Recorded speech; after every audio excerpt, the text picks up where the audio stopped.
Hello दोस्तों, Hindi horror stories channel पे आप सभी का स्वागत है। आज मैं लेकर के आया हूँ आत्मा का रहस्य पार्ट 2। तो चलिए बिना देरी किए शुरू करते हैं आज के इस डरावनी कहानी को। कहानी शुरू करने से पहले आप चैनल को सब्सक्राइब कर दीजिए। तो शुरू करते हैं। अब रात बहुत हो चुकी थी। हम सब खाना खा के वहाँ से निकले। चलते चलते किसी ने पुजारी की बात छेड़ दी।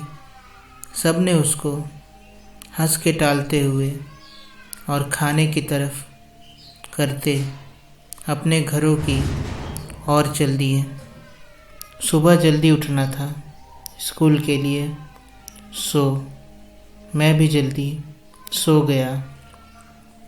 सुबह उठे तो और हल्ला था। कल जिसने हम सब के लिए खाना बनाया वो आदमी रात को अपने सामान के साथ स्कूल में सो गया था। वो मर गया था। हमको लगा कि स्कूल में होगा, पर उसकी लाश उसके घर के छत पे मिली। वो वहाँ कैसे पहुँचा पता नहीं। पुलिस आई, खोजबीन करने के बाद सब चले गए। इधर स्कूल के मेन गेट के नीचे वाली सीढ़ी पे खून से लकीर खिंची हुई थी। किसी ने जानबूझ के किया था, ऐसे सब बोल रहे थे। पर वो खाना बनाने वाला कैसे मरा, ये बात इतने साल बीत जाने के बाद भी अभी भी राज है। इस बात को साल बीत गए। एक रोज़ हम सब शहर गए थे। मेरे छोटे भाई की तबीयत कुछ ठीक नहीं थी।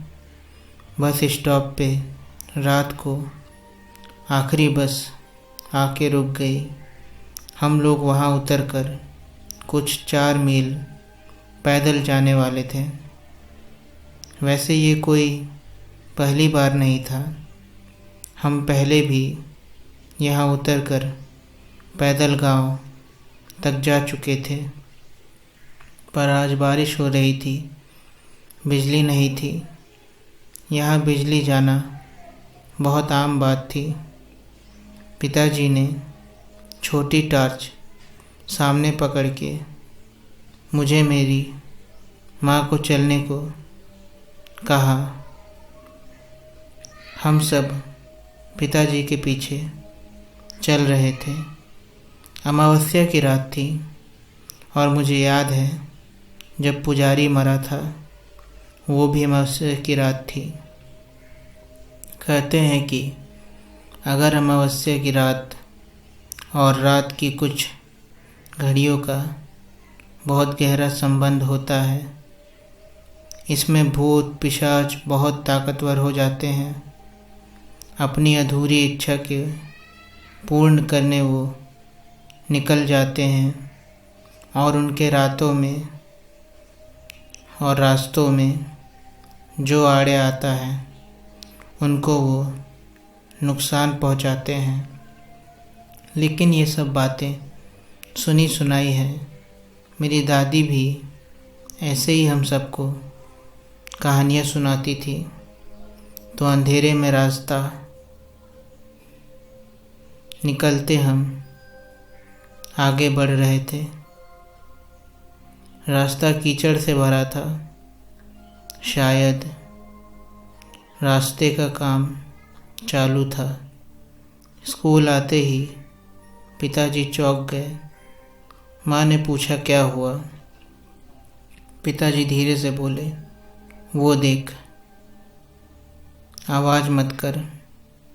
देख कि एक सफ़ेद कपड़े में लिपटी हुई किसी की रूह थी। वो ज़मीन के ऊपर जैसे तैर रहा था। वो पैर नहीं दिख रहे थे। जैसे ही वो हमारे पास आया, उसको देखते ही मेरे होश उड़ गए। उसका चेहरा इतना भयानक था कि सांसें अटक गई मेरी। माँ पिताजी साथ में थे, इसलिए शायद मैं होश में था, वरना मैं तो मर ही गया था। लगा कि हम सब अब मरने वाले हैं। पिताजी माँ भगवान का नाम ले रहे थे। छोटा भाई रो रहा था और मैं भी। कुछ समझ नहीं आ रहा था। हम आगे जाने की कोशिश कर रहे थे कि यहाँ से जैसे तैसे भाग जाएं, पर जा नहीं पा रहे थे। हमको बांध दिया गया था। वहाँ पे हम सब खींच रहे थे, पर उस अंधेरे में हमारी सुनने वाला कोई न था। आगे जैसे मौत दिख रही थी। थोड़ी देर में हमारी चीख भी निकलना बंद हो गई। रास्ते की बत्तियां जल चुकी थी। हम सब की जान में जान आई। शायद भगवान ने हमारी सुन ली थी। वैसे ही वो आत्मा स्कूल की तरफ चली गई। हमने भगवान का शुक्रिया अदा किया और वहाँ से गांव की तरफ चल दिए। गांव में पहुँचते ही सारी हकीकत घर मालिक को बताई। लोग भी जमा हुए थे। शायद हमारी मौत नहीं आई थी, इसलिए हम सब बच गए थे। भूतों के बारे में कोई बताए तो सब अपने हंसते हैं, यकीन कोई नहीं करता। वैसे ही हाल आज हमारा था। हम सबको सब कुछ सही बात बता रहे थे तो कोई हंस रहा था और कोई हम सबको डरपोक कह के मन ही मन मुस्कुरा रहे थे। लेकिन जो हमारे साथ हुआ वो हम ही जानते हैं। अगले ही साल मेरे पिताजी का वहाँ से तबादला हुआ। पास के शहर में हम सब ने सामान बांधना चालू किया। मेरे सारे पुराने दोस्त मुझे अलविदा कहने आए थे। रोते हुए मैंने सबको अलविदा कहा और सामान से भरी गाड़ी वहाँ से निकली। हम सब ने उस स्कूल को आखिरी बार गाड़ी से ही देखा और उस जगह को जहाँ हमारे साथ वो घटना हुई थी, हम सब ने अपनी आँखों से मौत को करीब से देखा था।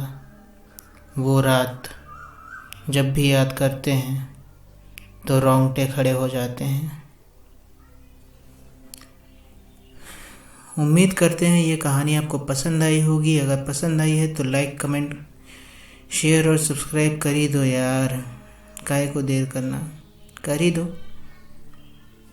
चलो चलते हैं। मालूम है 3 दिन बाद वीडियो अपलोड हो रही है, लेकिन हम कहीं गए हुए थे जिससे वजह से वीडियो नहीं अपलोड कर पाए। लेकिन ठीक है यार, अब रोज़ वीडियो आएगा।